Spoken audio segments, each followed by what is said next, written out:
Coba bayangkan ketika kalian makan mie instan, memakai sabun mandi, dan juga lipstik. Mungkin kalian sedang memakai produk olahan turunan dari minyak sawit. Indonesia adalah penghasil terbesarnya di dunia. 60% dari minyak sawit global dunia berasal dari Indonesia. Kedengarannya membanggakan, bukan?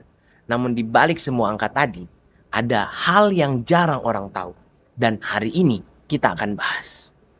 Beberapa waktu lalu, saya menyaksikan debat di kelas mengenai pembahasan sawit itu berkah atau bencana. Di satu sisi, mereka mengatakan sawit menjawab permasalahan perekonomian bagi jutaan petani. Di sisi lain, sawit merupakan perusahaan hutan tercepat yang negara kita punya. Awalnya saya juga mengatakan sawit ya sawit. Namun semakin saya menyelami data yang mereka sajikan, saya tidak bisa tinggal diam. Karena Auriga dan Walhi menyebut di 2022, 2,9 juta lahan sawit merupakan hasil konversi dari hutan. Dan di Kalimantan, 1 dari 7 hektar hutan hilang akibat ekspansi sawit.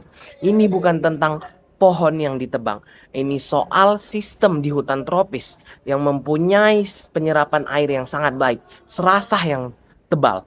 Namun jika digantikan sawit yang monokultur, penyerapan air akan jauh berkurang drastis. Akibatnya apa?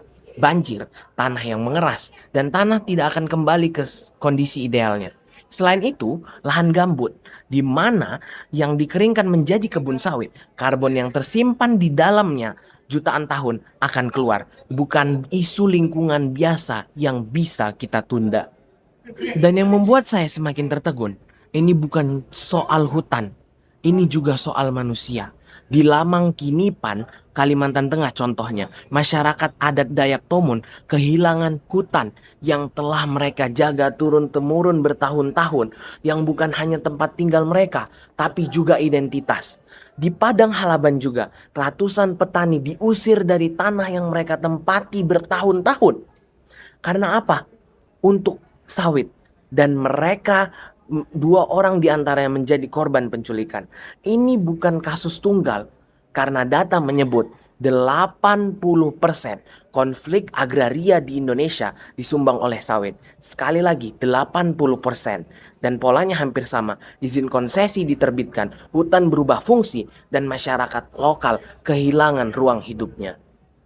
Jadi, setelah semua ini, di mana posisi saya berada?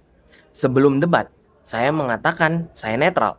Namun semakin ke sini, saya akan jujur. Saya harus berada di sisi yang condong kritis. Bukan saya anti sawit, tidak. Saya menyadari jutaan petani kecil hidupnya bergantung pada komoditas ini. Tapi masalahnya bukan di sawitnya. Masalahnya adalah bagaimana ruang dikelola. Siapa yang boleh masuk ke sana, hutan mana yang boleh dibuka, dan siapa yang akan menanggung resikonya. Karena sampai saat ini, yang menanggung resiko yang paling besar adalah mereka yang mempunyai suara paling kecil.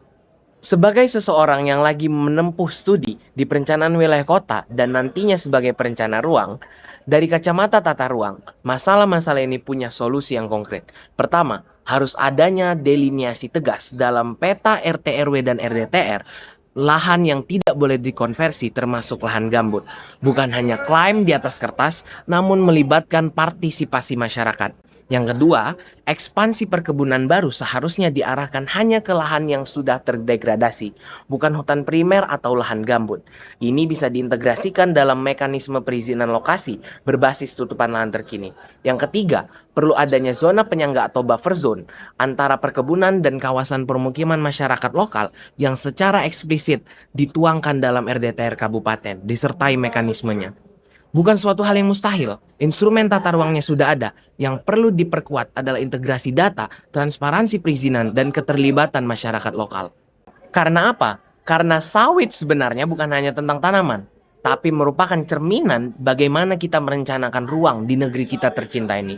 Pertanyaannya bukan sawit atau tidak sawit, tapi lebih ke arah di mana, untuk siapa, dan dengan syarat apa. Itu menurut saya pertanyaan yang harus terus kita jawab. Saya sebagai seorang calon perencana dan sebagai warga negara. Saya Muhammad Kaisa Nadila. Terima kasih.